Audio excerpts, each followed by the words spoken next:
अस्सलाम वालेकुम। आज हम स्टडी करेंगे बायोलॉजिकल प्रॉब्लम को।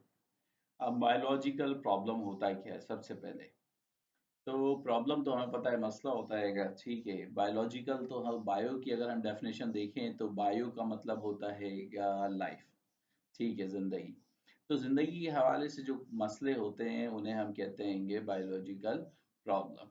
जब मसले आते हैं तो उनका हल भी होता हैगा, तो वो हल होता है बायोलॉजिकल मेथड के ज़रिए।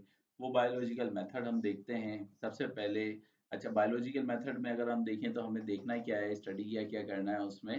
तो उसमें सबसे पहले तो आ जाता है बायोलॉजिकल प्रॉब्लम। बायोलॉजिकल प्रॉब्लम के बाद आ जाएगी ऑब्जर्वेशन। ऑब्जर्वेशन के बाद आ जाएगा हाइपोथेसिस। हाइपोथेसिस के बाद हमारे पास इंडक्टिव डिडक्टिव रीजनिंग है, डाटा कलेक्शन है।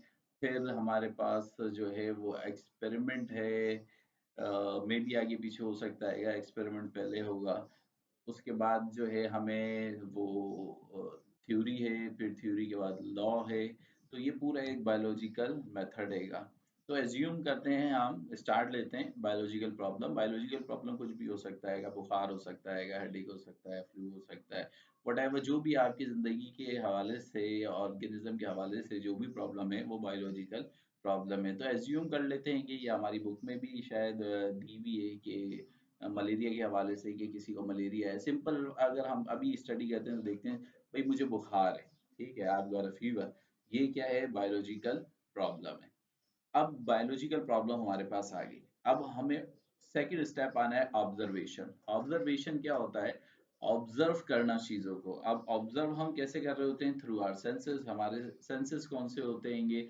ठीक है भाई, देखना, ठीक है, सुनना, ठीक है, चखना, महसूस करना, ठीक है। अब इनके ज़रिए हम चीज़ें महसूस कर रहे होते हैंगे अपने। अब हम जब उनको महसूस करते हैं कि as a researcher, not as a patient, as a researcher अगर हम देखते हैं कि अगर किसी को बुखार है, ठीक है, तो वो क्यों है, इसको हम ऑब्जर्व करते हैं। ऑब्जर्व करने के बाद अब हम एक अपना इंटेलिजेंट गेस, जो हमारा कह सकते हैं कि हमारी अंदाजा है, कि जब हमने ऑब्जर्व किया कि आप जिस माहौल में रहते हैं, ठीक है, उस माहौल को देखते हुए, माहौल को हमने ऑब्जर्व करा। उस माहौल को देखते हुए हमने क्या किया, एक स्टेटमेंट तैयार किया कि भाई जहां आप रहते हैं वहां पर मच्छर ज्यादा हैं, तो इस वजह से आपको फीवर है। तो ये जो मैंने अंदाजा लगाया कि मच्छर ज्यादा होने की वजह से बुखार है, तो ये मेरा है हाइपोथेसिस, जिसको हम कहते हैं इंटेलिजेंट गेस। तो पहला बायोलॉजिकल प्रॉब्लम, ठीक है, मुझे बुखार है। नंबर दो, मैंने ऑब्जर्व किया थ्रू माय सेंसेस, ठीक है, थ्रू आवर सेंसेस हमने जो ऑब्जर्व किया।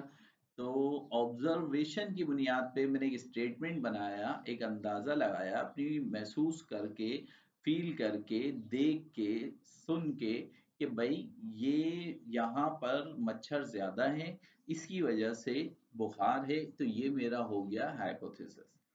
अब हाइपोथेसिस के बाद अगर हम बात करते हैं इंडक्टिव और डिडक्टिव रीजनिंग की, तो इंडक्टिव जो है वो हम बात करते हैं कि भाई मच्छरों की वजह से जो है बुखार होता है, तो यहाँ जितने लोग रहते हैं सबको मच्छरों की वजह से बुखार होगा। ये इंडक्टिव रीजनिंग होती है, जिसको हम स्पेसिफिक से कोई छोटी सी एक स्पेसिफिक चीज दी, भाई मच्छर, और जनरलाइज कर दिया मैंने सब पे कि इन इन मच्छरों की वजह से सब लोगों को बुखार होता हैगा। तो ये मैंने जनरलाइज कर दिया सब पर, ठीक है, स्पेसिफिक से जनरल पे मैं आ गया। तो ये इंडक्टिव रीजनिंग है। और डिडक्टिव रीजनिंग जनरल से स्पेसिफिक होगी, ठीक है ना, कि वहां पे इन मच्छरों की वजह से सबको होता है।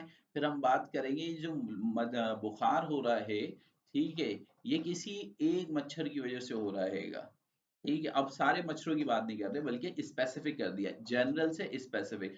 तो आसान अल्फाज में या इन वेरी शॉर्ट सेंटेंसेस हम ये कह सकते हैं, इंडक्टिव रीजनिंग जो है वो स्पेसिफिक से जनरलाइज होगी, और डिडक्टिव जनरलाइजेशन से स्पेसिफिक होगी, ठीक है। वो मैंने एग्जांपल से भी आपको बताया है, ठीक है। फिर हम ये एक्सपेरिमेंट करके देखेंगे, ठीक है। डेटा की बुनियाद पे भी कर सकते हैं। एक्सपेरिमेंट करेंगे तो फिर वो डेटा हमारे पास आएगा कि भाई वहाँ कितने लोग रहते हैं, सबको टेस्ट करेंगे, सबको बुखार है, नहीं है। अब जो मैंने अंदाज़ा लगाया था, अगर वो एक्सपेरिमेंट के हिसाब से अगर सही आता हैगा, अगर मैंने अंदाज़ा लगाया था कि भाई यहाँ मच्छर हैं, मच्छरों की वजह से जो है वो बुखार हुआ हैगा, तो मेरा अंदाज़ा सही हो गया। ठीक है, एक्सपेरिमेंट की बुनियाद पे मैं कह सकता हूँ कि मेरा अंदाज़ा ये सही हो गया। जब मेरा अंदाज़ा सही हो गया, तो ये जो है वो लॉ बन गया, ठीक है। अब अगर ये गलत हो जाता, तो मुझे फिर दोबारा से जाके ऑब्जर्वेशन करनी पड़ती, ऑब्जर्वेशन के बाद फिर हाइपोथेसिस बनाना पड़ता, हाइपोथेसिस के बाद फिर से मुझे जो है वो देखना पड़ता, इंडक्टिव या डिडक्टिव रीजनिंग देखनी है, और फिर जाके एक्सपेरिमेंट करना पड़ता और फिर उसको टेस्ट करना पड़ता। अगर फिर टेस्ट गलत आता तो फिर मैं ऑब्जर्वेशन पे चला जाता, और यही अमल फिर चलता रहता। और अगर ये बात टेस्ट हो गई सही कि भाई मेरा अंदाजा सही था, ये मच्छर की वजह से बुखार हो रहा है, तो फिर ये हमारा क्या बन जाता है, लॉ बन जाता हैगा, जिसको आगे जाके हम थ्योरी का नाम दे देते हैंगे। तो लॉ जो है वो ज्यादातर लॉ नहीं, थ्योरी ही बन रही होती है, क्योंकि इसमें चेंजिंग आती रहती है, जैसे जैसे जिद्दत हो रही है, चेंजिंग आ रही है, तो वो थ्योरी बन जाती है हमारी, लॉ नहीं रहती है ये। तो हमने आज स्टडी किया थोड़ा बायोलॉजिकल प्रॉब्लम और बायोलॉजिकल मेथड, ठीक है। बायोलॉजिकल प्रॉब्लम जो बायो से रिलेटेड है, उसके बाद बायोलॉजिकल मेथड, बायोलॉजिकल मेथड में बायोलॉजिकल प्रॉब्लम से स्टार्ट होता है, फिर उसमें ऑब्जर्वेशन आती है। ऑब्जर्वेशन मैंने आपको बताया, ये हमारे जो है वो क्या होता है, फील होता है, हमारे सेंसेस की बुनियाद पे हम गैस कर रहे होते हैंगे, ठीक है। तो उन सेंसेस की बुनियाद पे जो गैस करते हैंगे वो हमारा क्या हो जाता है, हाइपोथेसिस हो जाता है। हाइपोथेसिस के बाद इंडक्टिव या डिडक्टिव रीजनिंग आ जाती है। उसके बाद जो है हमारे पास एक्सपेरिमेंट आ जाता है। एक्सपेरिमेंट के बाद जो है हमारे पास लॉ आ जाता हैगा। अगर वो ही रिपीटेडली अगर रिजल्ट आता रहे, तो वो हमारी क्या बन जाती है, ये थ्योरी बन जाती है। तो ये था हमारा biological problem and it's solution. I hope कि ये आपको स्टडीज में हेल्प करेगा, ठीक है। और कोई चीज़ ऐसी हो जो आगे पीछे हो गई हो, तो वो आप मुझे कमेंट कर सकते हैंगे। I will try to let you know more about it. Thank you.